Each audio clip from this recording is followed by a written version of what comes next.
Primeira Epístola de João, e nós estamos no capítulo de número 2.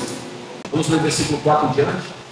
E diz: aquele que diz, eu conheço, e não guarda os seus mandamentos, é o que é mentiroso, e nele não há verdade. Versículo 5: mas qualquer que guarda a sua palavra, o amor de Deus está nele, verdadeiramente aperfeiçoado. Nisto conhecemos que estamos nele.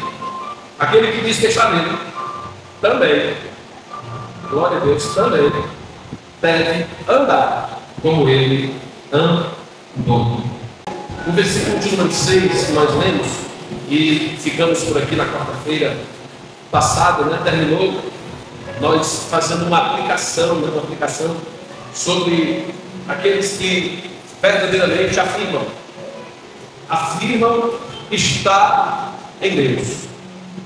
E ele simplesmente faz um desafio, ou confronta a igreja, dizendo: aquele que diz que está em Deus, também deve andar como ele andou. E isso, amados, nos faz lembrar exatamente daquilo que Jesus falou na nossa vida acerca de seguir ao Senhor. Seguir ao Senhor. Não é seguir de qualquer jeito. Quando Jesus disse: aquele que quiser vir após mim, negue-se a si mesmo, toma a sua cruz e me siga. Perceba isso, que não é seguir segundo os meus padrões, não é seguir segundo aquilo que eu acho que é certo ou errado, não é seguir a Cristo, amados, segundo a minha visão humana, terrena. Mas o nosso seguir a Cristo é simplesmente padronizado a nós andar como Jesus andou, agir como Jesus agiu. É imitar, irmão, o proceder, a vida a qual o nosso mestre tinha quando ele viveu aqui na face desta terra. Então o padrão não é de homens, o padrão é de Jesus.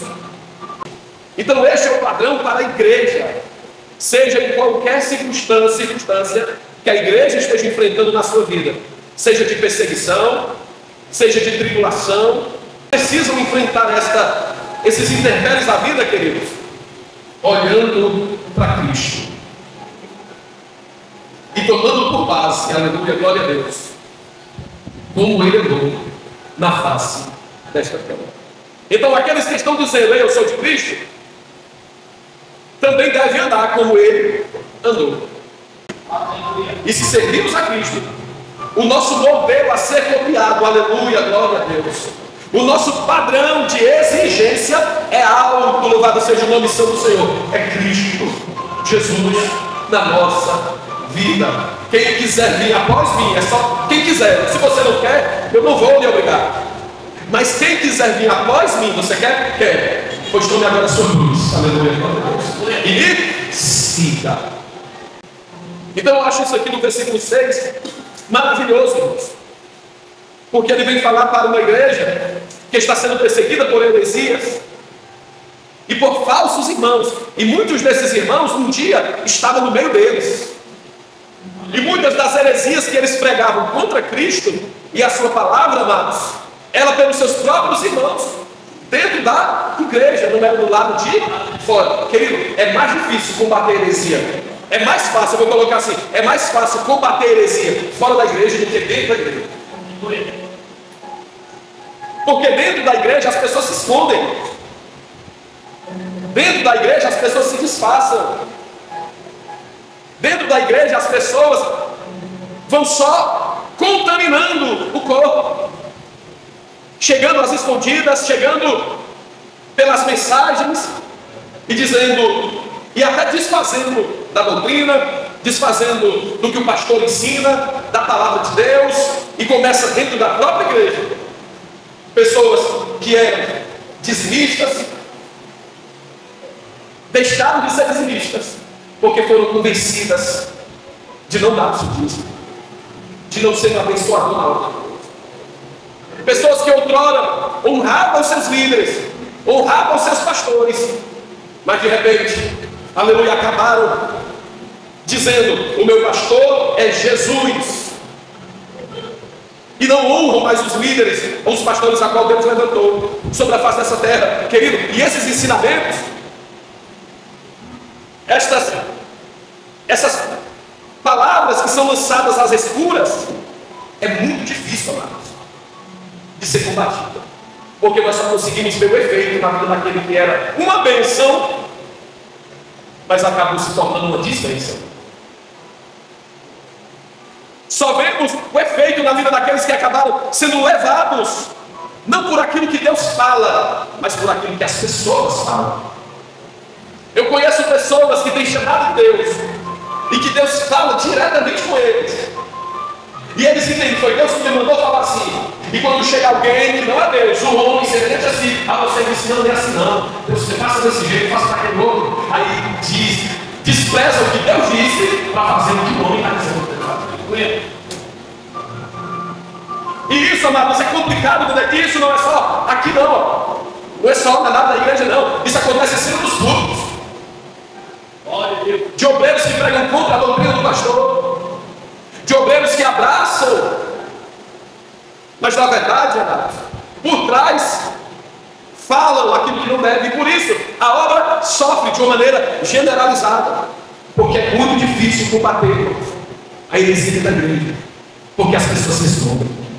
E por isso que João, ele diz: vocês estão dizendo que é de Cristo, mas aquele que diz que está nele também deve andar como ele andou. Se você não ama, você não anda como, você não serve a Cristo. Se você não perdoa, você não serve a Cristo. Se você, aleluia, não está de mãos dadas, aleluia, com a família de Cristo nesta terra, você não serve a Cristo. Se você não tem uma mudança na sua vida, você não serve a Cristo. Quem está nele também deve andar como ele andou. 7 e 8. Ele diz: irmãos, não vos escrevo um mandamento novo, mas mandamento antigo, que desde o princípio tivestes. Este mandamento antigo é a palavra que desde o princípio ouviste. Outra vez vos escrevo um mandamento novo, que é verdadeiro nele e em vós, porque vão passando as trevas e já a verdadeira luz ilumina. Versículo 9: aquele que diz que está nele e odeia o seu irmão até agora está em trevas.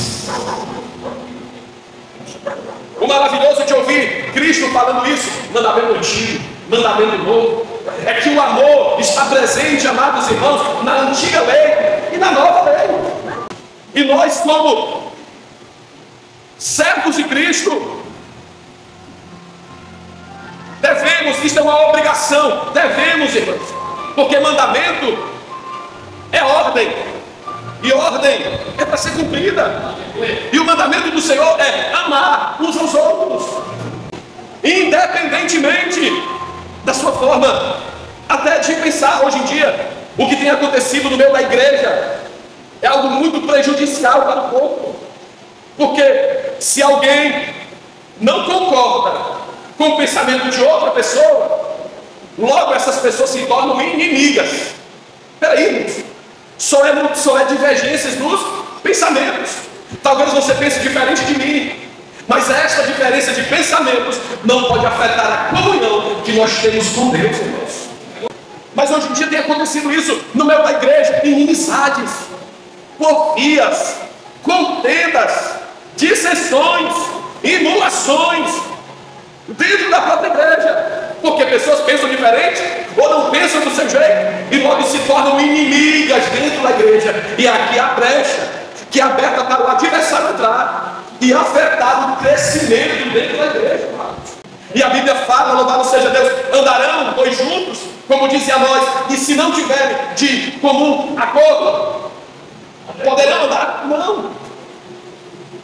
A divisão, a separação, e aonde há divisão, aonde não há união, também não há crescimento. Crescimento está, louvado seja Deus, condicionada. Vida está condicionada, louvado seja Deus. Falando de corpo de Cristo, membros do corpo de Cristo, a união. Salmo 133, aleluia. Ó, quão bom e quão suave é que os irmãos vivam em união, aleluia.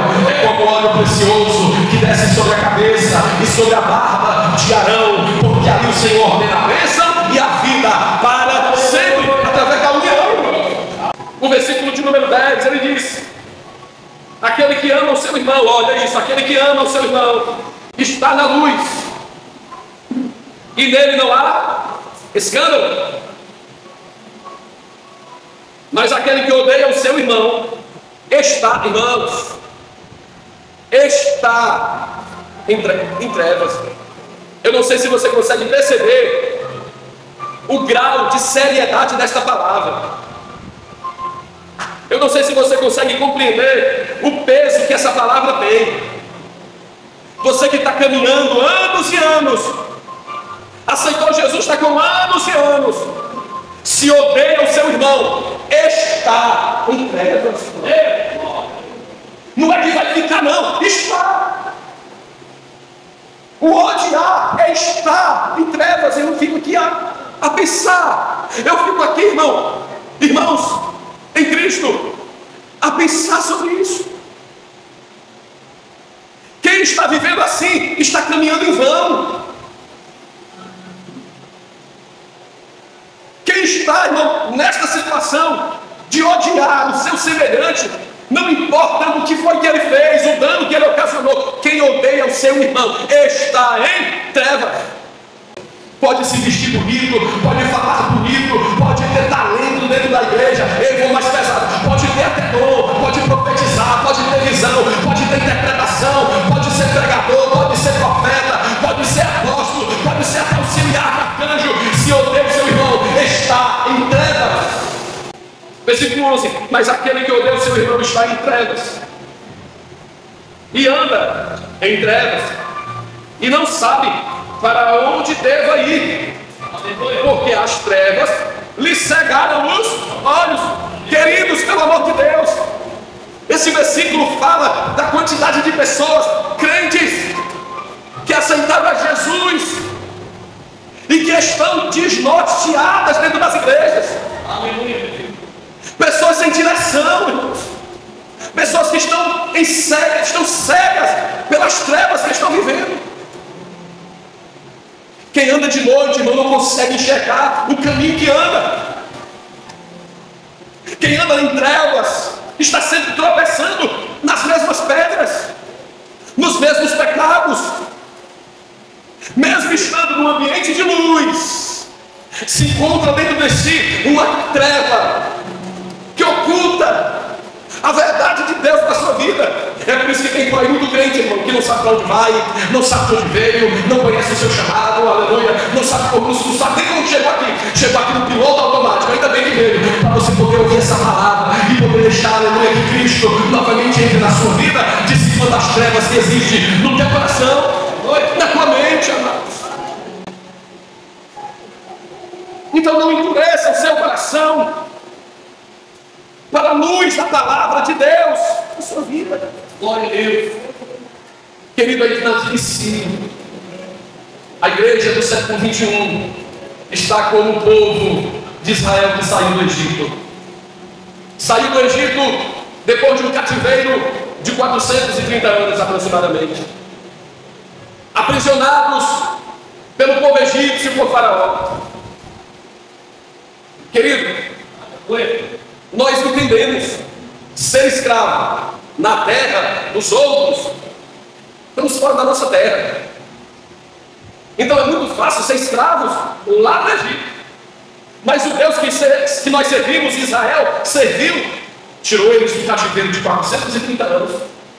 E 40 anos depois, fizeram eles entrar na terra que mana leite e mel.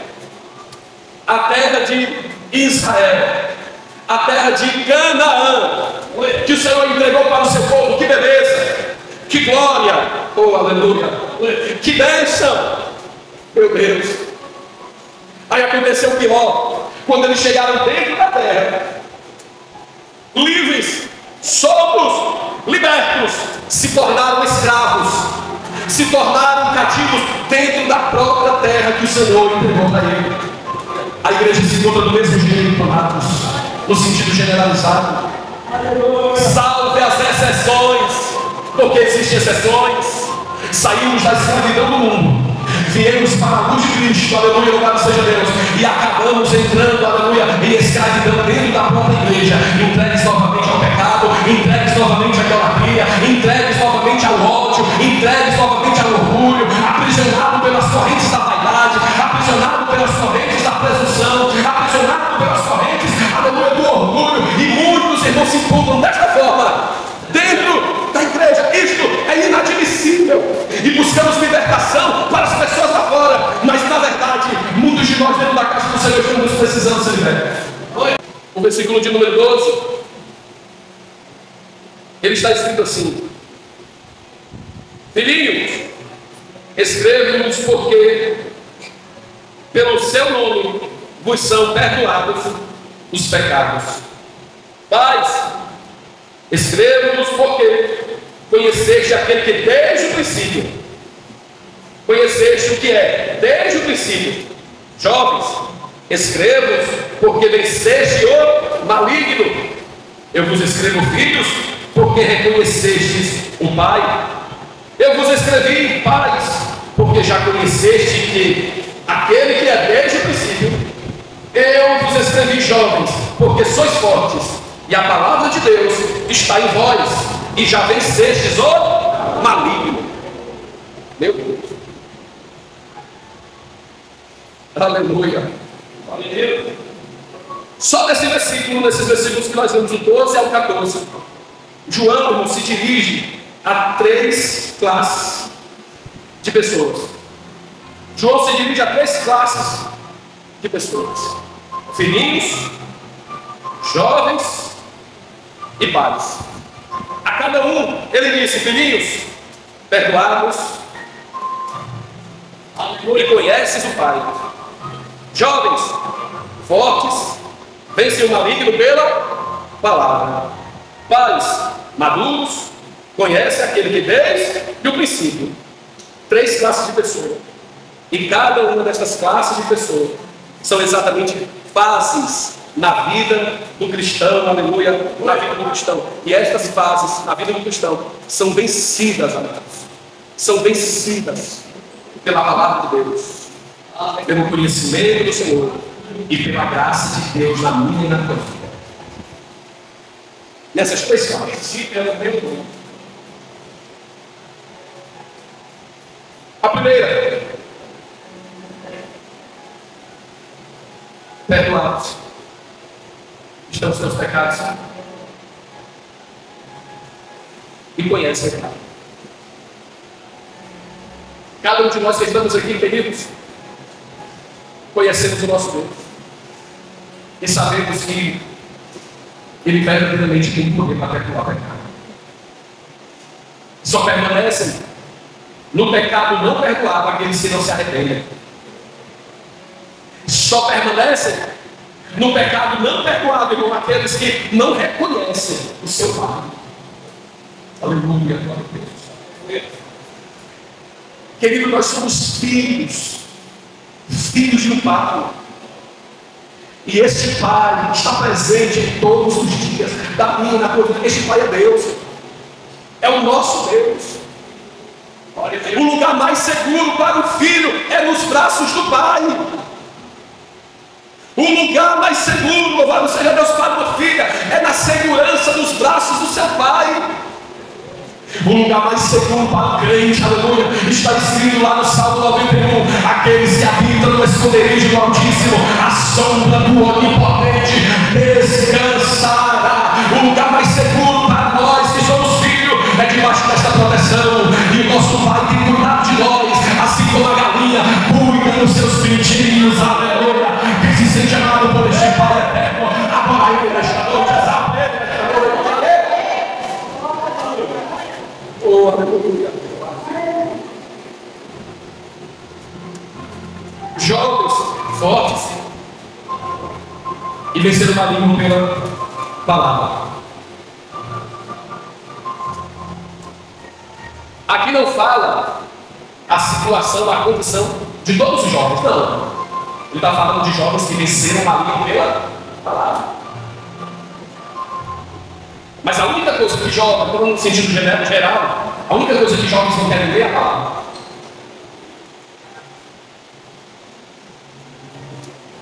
Gosta de ver meme dentro da internet, gosta de estar passando o dedinho no celular para cima para ver o próximo vídeo. Mas a palavra não lê. Mas a palavra não lê. E aí, como o jovem vai vencer o maligno? Se aqui está dizendo, jovens, vencer o maligno pelo poder da palavra, pela palavra.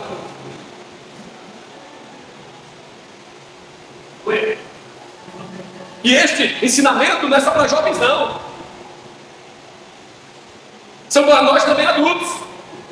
Não conseguiremos vencer o maligno, irmãos, sem a palavra de Deus na nossa vida.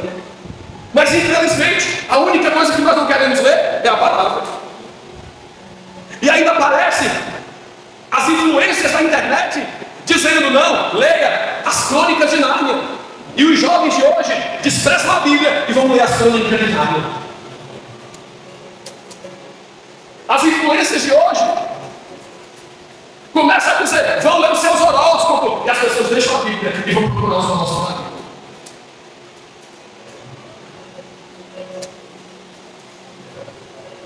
Oh Deus, como venceremos o maligno se não for pelo poder da palavra de Deus, amados? E se a Cristo que nós devemos imitar, ele passou por isso, aleluia, bem fragilizado carnalmente, depois de ter jejuado 40 dias e 40 noites, frágil, carnalmente, mas forte, espiritual. O maligno chegou para ele e disse: tu está com fome, transforma essas pedras em pães, aleluia, e come. Ele disse: mas está escrito, nem só de pão viverá o homem, mas de toda palavra que procede da boca de Deus, aleluia. E o maligno olhou para ele, levou ele em cima de um monte muito alto, ou em cima de um pináculo do templo, melhor dizendo, e disse: olha, se joga daqui para baixo, porque está escrito, usou até a palavra, que o Senhor dará ordem a anjos ao teu respeito, para que você não tropece nenhuma pedra. Aí Jesus dizia: mas também está escrito, não tentarás o Senhor teu Deus. A Israel, agora eu vou entrar com os pés e tudo.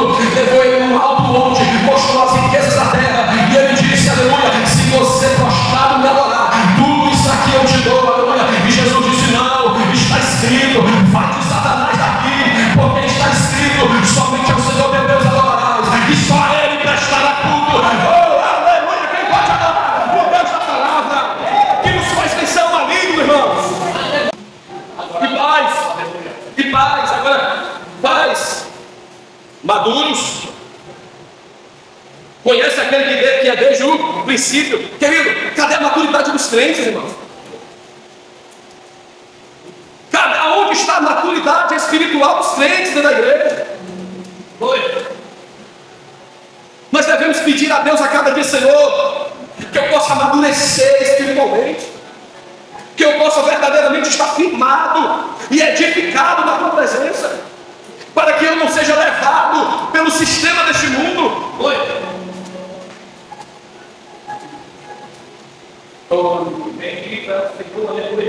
E para o amadurecimento, irmãos, eu observo, para o amadurecimento não é fácil, é difícil. Eu ainda esvaziando-me totalmente do meu eu, porque a glória não é do homem, a glória é de Deus. Eu ainda hoje, eu estou no processo como você está. Eu ainda não alcancei a maturidade plena, completa, satisfatória para Deus. Por quê, pastor? Porque eu estou no processo. Eu ainda estou vivo.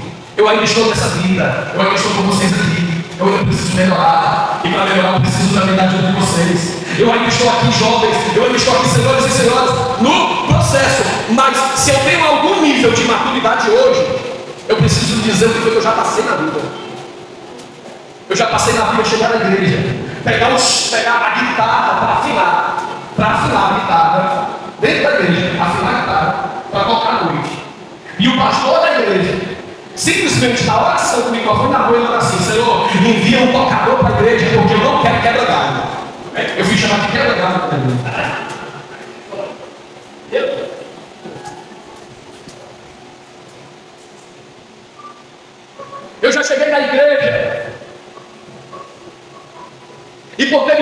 questionado, louvado seja Deus, acerca de um assunto para não gerar prejuízos para a obra de Deus. Um pastor olhou nos meus olhos e disse assim: tomara que pessoas assim como você nunca precisem da igreja. Eu já ouvi isso. Eu já ouvi isso. Ei, eu já estive escalado para pregar à noite. Mas quando chegava alguém mais importante lá fora, eu perdia a minha oportunidade, a outra pessoa pegava. Eu já passei por isso. Vocês entendem isso? Você prepara a semana inteira a mensagem, a pregação. E quando chega na noite, porque chegou alguém mais importante, eu fico. Eu já passei por isso. Olha Deus. Ela me dá a oportunidade em cima do altar para pregar. Sabe o que acontecia com os obreiros em cima do altar? 2 ou 3 se levantavam. Assim que o pastor orava pela minha vida, dizendo que vai pregar o Claudênio, ou o diácono Claudênio, o presbítero Claudênio, o evangelista Claudênio, foi ele que vai pregar. 2 ou 3 se levantavam no altar, saíam, iam lá para fora, só para não me ver pregar, eu já passei por isso. Bom, é bom. Já colocaram eu e a minha esposa no São Cristóvão, sozinhos, irmãos, abandonados lá, irmão. 1 ano no deserto, sem ter auxílio e ajuda da grande maioria, porque uma pequena maioria ainda, 1, 2, ajudaram. E você se sentir abandonado no ano inteiro. Eu já passei por isso. Oi? Mas hoje em dia pisa no carro do doente, o doente já peça a dele. Hoje em dia fala o que alguém não gostou. Hoje em dia confronta. Hoje em dia não está difícil até para confrontar as pessoas. Que as pessoas perderam até a humildade de simplesmente reconhecer, baixar a cabeça e dizer: realmente, chamaram você de feio, colocaram o pé para você cair, puxaram o teu tapete, tu continua de pé na presença do Senhor.